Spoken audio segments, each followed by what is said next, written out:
What's going on? What's going on? What's going on? Zach from Washington Studio 5.5 Photo. Thank you guys again for joining me for another episode of What's in Your Studio. So we got a two-part video here. The first video I'm going to show you is this one here, which is showing you basically just different setups for a one light, I guess a portrait set or headshot set, and it'll give you kind of like an idea of the forethought and the thinking that I have when I'm looking at the possibility of pushing, how I look at putting together my shot progression. So let's look at this first image here. So inside of the studio, instead of me having a person just keep going through the whole sets and kind of walking through, I have a mannequin head that I use to kind of help you demonstrate what I'm talking about. So we're going to talk about shadow lines and your lighting. So the shadow lines that I look at mostly creating is right here. So the shadow lines from the chin level down, right here on the eyes, right here on the lip. Okay. So, and the last one, of course, is underneath the chin. All right. I'm going to pull this down just a little bit. Underneath the chin. See how this one's a short one? It's a short shadow line, which is something which is fine. I'm not worried about that one. What I don't want is a shadow line that goes all the way down here in this area. You don't want that. Okay? You don't want that for your shadows. The other problem with shadow lines, the shadows that's in your face, is that the highlights get very prominent, or I call it little high key portions get very prominent, and then you start to get the bagging. You'll start seeing skin areas that are really faded out, especially right around in here. They'll get faded, really dark, dingy looking as well. And then of course right here you start seeing some spots, a lot more spots inside the lighting. Okay. So that's what I wanted to show you on that. The other portion, when you're looking to correct the lighting and add in the proper lighting, you see how the lighting right here, it took away those bags, okay? And it pushed the content, so it started to blend in a little bit more where I wanted to blend in, especially right up in here. If you have your light set up right. You see that shadow line before, the shadow line is completely gone. You have some nice high key points right here. And there's no big shadow drops from the bottom of the lip. You have a good streamline going up. And also too, you have some great definition still in how the high portion key lighting. And it's not overly exposed. It's not overly exposed up here or here. So this was like the one that I looked at that I'm gonna go for. So if you are overexposed, you can kind of see immediately you have what we call hot spots. They're immediately there. These are hot spots. You can immediately see them all over the place. And it's just not a good look. So that's what you want to watch out for. And we're going to talk about that in the next video. This one here is a pretty, this is a color version of the other one, I believe. So you can see where those big shadow lines collect right here. So just imagine if your model has bags, this is not bad right here, but this is where I don't want any drops in the nose shadows. So right there. So this is good right here. This is still more than I want. So I will have to add a bounce card again, move it up closer to get rid of that. And you can definitely see on here, I think I got this one here, so you can see the chin, this right here, when your big shadow drops.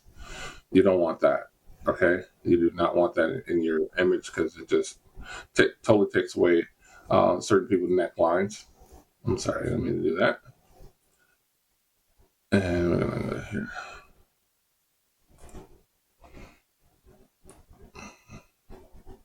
So some of the things that you look for when you're looking at, again, a perfectly balanced image when it comes to pushing total content, pushing a portraiture.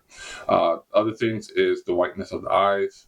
You see the catch light in the eyes. You can see there's just two lights here, but there's still some high key areas of concern. So even though you're trying to get the right cut into the light, so how do we do it? I'm going to show you in another video, but I want to show you a image that's perfectly done with two people in itself. So you can definitely see what I'm talking about.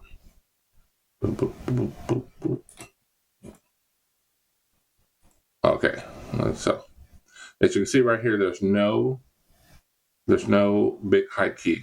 Okay, there's great blends here. The nose, you see a good blend down the nose. You don't see any high keys right here, and you see a great separation from the lip shadow down to the chin.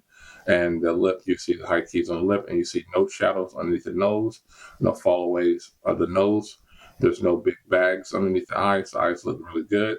There's a good balance of light. And then again, this was what you see the catch lights, right? So it is a strobe light hitting the models. And then you see the reflector down here, which is a U-ring reflector. I believe I used a U-ring on this one. You can see it actually in her eye too over here. But it's a perfectly balanced light exposure. So when you're looking at different things that you're trying to fix and kind of correct, this is something that I look for in my images. That way I'm not overly exposing, underexposing, having too much shadow, and have a nice clean and beautiful shot. Now, if you want to add in shadows and create that storyline for the shadows of the nose, shadows of the chin and the eye, that should be on a deliberate fact, not on the fact that I can't correct what I need to correct. So check out my other video, which I walk you through inside the studio of how to set up your light structure for this particular light. It's called clamshell lighting, or in some cases, it has a one light source and they have a bounce light source as well. So we're going to talk about that in the next video. But up until then, guys, I really appreciate your time and your dime. This is Antoine Washington, Studio 5.5 Photo. You guys keep shining, keep grinding. I'll see you next time. Ciao. The rubber meets the road, as you say. Thank you guys for joining me. I'm Antoine Washington, the Studio 5.5 Photo. We're going to go through a quick setup for headshots. Now, you just saw the video about the light structure that I look for inside of a face shot and shoulders, head and shoulders shot, and why I do what I do and how I got my light set up to make sure I have it set up correctly. One of the things that I do is I make sure my light is level. So I gotta tighten up just a little bit, there we go. So I try to get it as level as possible. So when I tighten this up, when you twist this here, it kind of gives it an extra tautness as well. So just keep that in mind. Once you tighten up as far as you could, turn it a little bit, you'll get it extra tight as well. So what I try to look for, I want to make sure this is parallel first off. That's my first thing. And then this part of the light is parallel to the front and down. I don't want it to be rolled forward. I don't like doing stuff like this because it loosens up your grips, or have it too far up, okay, up in the air. So I'm just trying to keep it level. So as you saw it, when you have it down, I will say, and I will push it one more time, I hate doing this stuff. If you have it down right here, when you cant your light downward, you're gonna create a angle of approach like this. So your light is shooting down like this, okay? And once you do that, that's where your shadow lines are gonna drop. So that's what you wanna keep in mind. I know it looks okay for guys, it's okay, but for beauty shots and headshots for females, you wanna make sure your light is flushed. The same thing if it's angled too far out, you're not getting the full coats of the light, or if it's too far in, you're not getting it. I raise from here to here where my subject is sitting. I will raise this guy above and below. Now you can say, well, what if the person you're shooting is shorter? Well, you just add stuff to the stool, or you have adjustable stools. I have many different adjustable stools. It was just good to have an adjustable stool where you can adjust the person, or you use the boxes as well.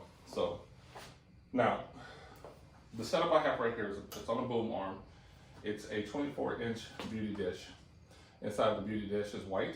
I have a diffuser on there. I can put a 2-stop diffuser if I want to, but I only have a 1-stop diffuser. I have a backlight if I need it down below. I have my stool. My camera will be sitting here. And of course you have your bounce board, which I will demonstrate. So as your subject is sitting here, it is easy to have your light bounce if you kind of have it right above where the conical notch is in the middle. So, and you want to be able to fold, you can fold your board up and down, okay? That way you can kind of determine some of the fill light as well. And I have a holder that will be on this side, it will be holding it on a boom arm, so that way I don't have to have my subject hold it. So,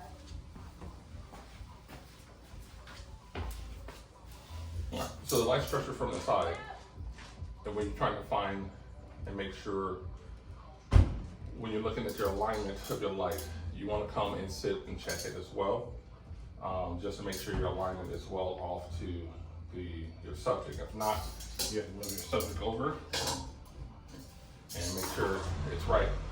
It's better to do this, measure twice before you start taking pictures, okay? It gives you a better idea of the light structure falling off equally on both sides and where you want it to fall off from here. So this is where the center of the beauty dish that'll hit there is basically having a big diffuser pushing the light out to here, to the subject itself. So as I'm sitting here, I'm not really touching this, and I know that my arm is longer than 24 inches. So I'm gonna scoot in just a hair. So, and I'm gonna sit straight. So if my arm is bending, I know it's pretty good. I know that's a pretty good measurement for me. If I touch it, my arm is bent, it's not straight across, okay? For me, that's my personal setting. So now I have everything set up. I will mark my stool with tape, so if it does get moved, or if we do a standing one or anything like that, I will keep my light at the same spot, or I'll mark my floor with blue tape, hence the reason why you see a lot of blue tape. I will mark the chair, one leg of the chair, to where I want it to be the front and the back, and then where I need this light. So it's easy for me to come back, put the stool right here, put the light right there, and everything's ready to go. Now my camera is right underneath the light, okay? So if you see here, it's not a lot of room. So it is that close. My camera is that close because you let your lens do the work. Don't try not to have your lens do the work that you're doing. So me standing back and trying to go, I use a prime lens, a 50 prime lens, and I measure from my 50 prime lens for the best dynamic range for my backdrop to forward to my framing, and I'll make sure that's already set up and ready to go. So here in the space, I have enough space that I can with a 50. With a 50, I will be able to I can be about this close to my subject, and I'm pretty good. And if that doesn't work, then I do have a 24. I use my 24, things like that. But a 50 usually works pretty well. So, but this is the side view setup, and that's pretty much how that is. Now, a lot of people, when you go into getting things set up, you're like, what? How far? What's the distance? So hopefully this is helping you. Now, as far as the stand here, this is a boom arm, and I had a notch for my C-stand. It's just it's a notch that goes into it, a low notch. So, and then I put a hinge holder on the notch, which is holding this guy. So I can move this one up and down, as well as the light up and down when I oops, turn the wrong one. When I need to move this guy up and down as well. And then of course you have however you want the angle of your light to be, the light structure itself. You can do that, maneuver it and everything. It's all tied up with this cord. Now this is this is what I was doing a shoot with because my batteries went out. But normally I would have my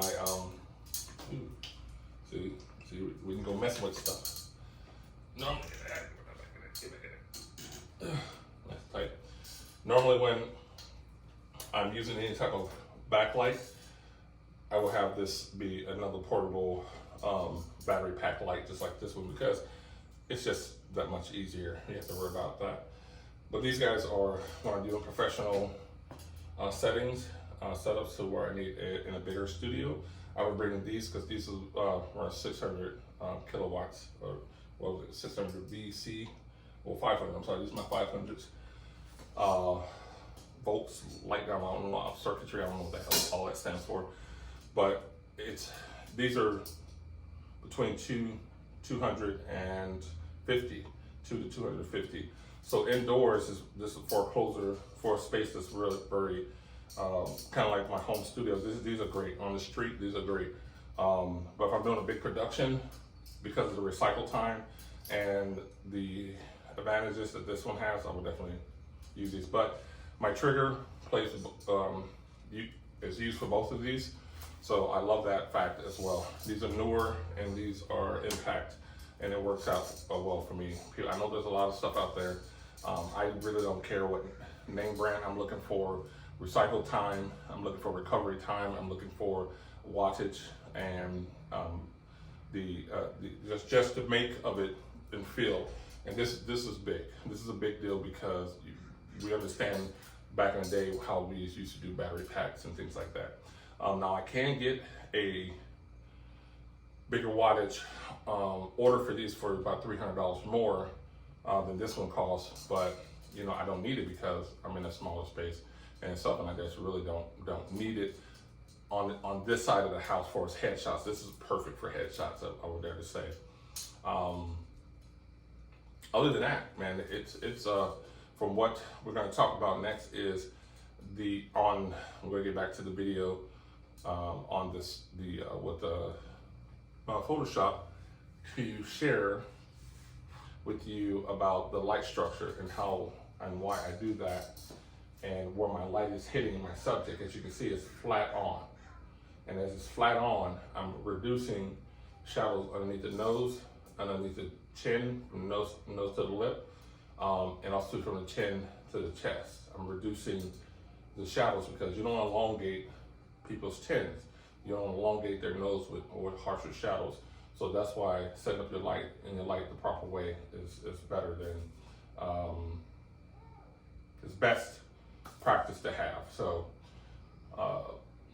there are many different ways to do other things with